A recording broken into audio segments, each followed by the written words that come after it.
kan tahunya dari cerita Reza Gladys, sehingga dari cerita Reza Gladys itu tertuang di BAP.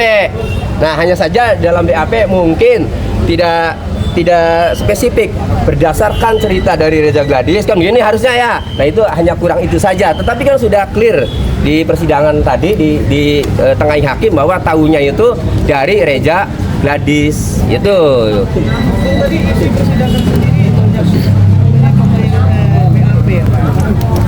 Ya, ya itu saya sebenarnya sudah menduga pasti ini bukan soal perkara tapi soal produk. Jadi memang tidak boleh juga ya menyimpulkan produk ini bermasalah ya, karena bermasalah atau tidak itu yang mempunyai kewenangan itu kan BPOM ya. Tetapi ya nggak apa-apa lah, kita hormati, namanya persidangan ya. Pasti ada saja ya pertanyaan-pertanyaan dari penasihat hukum, nggak apa-apa. Yang penting klien saya Ibu Melvin sudah menerangkan dengan jujur apa adanya ya, bahwa memang apa yang ia alami seperti itu ya. Kemudian kalau soal dokter Reza Gladys pemerasannya dia tidak tahu-tahunya dari cerita Reza Gladys. Yang paling penting nih ya, dokter Reza Gladys bersama suaminya atau pihak pelapor ya datang kepada Ibu Melvin itu sudah membuat laporan. Jadi bukan karena didorong oleh Ibu Melvin kemudian membuat laporan, bukan. Itu. Apa lalu kemudian Melvina diminta menjadi saksi karena pelapor mendengar kan ini Melvin pernah mengalami hal seperti itu namun tidak sempat memberikan uang kan itu. Jadi mungkin masih ada korelasinya sehingga diminta menjadi saksi. Tapi tidak apa-apa karena ini panggilan hukum ya, kewajiban hukum ya harus datang dan sudah dijelaskan semuanya. Jadi Melvin sendiri belum sempat mentransfer jumlah uang? Belum, ya.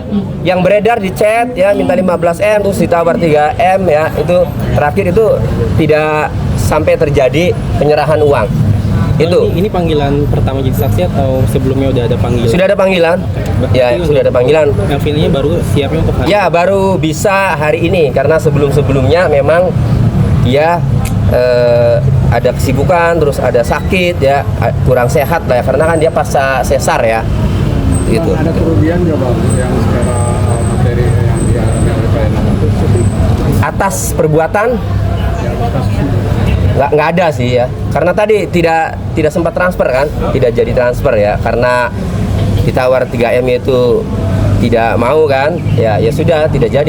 Ibu Melvin lebih memilih pasrah kan dalam chat itu kan. Nah itu jadi akhirnya tidak jadi keluar uang. Ya Bang, tadi kan katanya resellernya itu pada minta refund atau gimana tuh? Ya saat itu, jadi saat yang di review oper klaim atau kurang tidak sesuai kandungan, Ibu Melvin sebagai pengusaha yang baik ya, ingin benar ya, coba introspeksi kan, kemudian setelah dicek lagi oh bener ya udah ditarik semua kan gitu, udah setelah itu ya buat pembelajaran diperbaiki kan gitu. Bang, penarikan barang itu bukankah sebuah kerugian Bang? Tidak dipasung seperti itu? Ya tidak ada. Kalau ini kan kasusnya pemerasan ya. Kalau pemerasan itu yang namanya kerugian itu kita memberikan uang kepada pelaku atau kepada tersangka kan gitu. Kalau ini kan enggak, terkait dari yang diripan ya itu kerugian perusahaan lah ya, itu bukan tidak ada hubungannya dengan tindak pidana pemerasan kalau itu. Itu inisiatif. Hari ini kan saksinya adalah ahli bahasa dan forensik. Iya. Oke, kalau tadi Diki maaf itu bukan sebuah ancaman. Tapi dari sudut pandang abang sendiri ini klien abang kan merasa tertekan psikis dan sebagainya. Ya. Akankah ahli bahasa kamu? Sebenarnya ahli ya yang bisa menjawab, yang mempunyai kompetensi untuk menafsirkan kata-kata itu ya. Yang bisa saya jelaskan, saya berusaha untuk menjawab teman-teman ya. Yang bisa saya jelaskan adalah atas kalimat Dokter Oki itu seperti diterangkan di persidangan, dirinya merasa terancam. Apa ancamannya? Ancaman usahanya, yaitu bukan diancam pribadinya mau diapa-apain, bukan, karena dia usaha yang lagi bagus kan.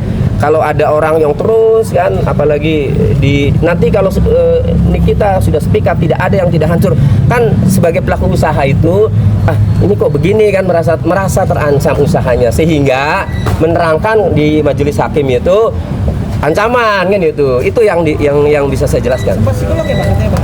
Ya itu berarti ya nanti tinggal dari ahli yang akan menerangkan nanti ya. Kalau ini kan penjelasan saya ya, Intervina sendiri sempat ke psikolog Pak katanya Pak? psikolog. Ya, untuk motivasi. Kurang tahu ya saya kalau klien saya sudah pernah ke psikolog atas kejadian itu, saya kurang tahu. Bang, kan terlepas di luar dari Nazia Gadis, kan tadi sempat Melvina terancam. Terus apa yang membuat Melvina nggak mau membayar, nggak mau mengikuti Don Rocky gitu? Aduh, kurang tahu ya. Waktu itu kan memang belum pakai saya ya. Kalau pakai saya kan beda ceritanya waktu itu. Jadi kalau saya baca di chat itu kan yang membuatnya tidak jadi ya, karena kan nawar tidak mau kan, ya itu kan teman-teman tahu lah kan itu chatnya ya. Jadi karena Melvina nawar ya, kemudian tidak ada respon kan, ya sudah, akhirnya Ibu Melvin juga ya bersyukur lah kan, tidak menjadi korban pemerasan. Jadi tidak menjadi korban pemerasan ini kan, Ibu Melvin bersyukur kan.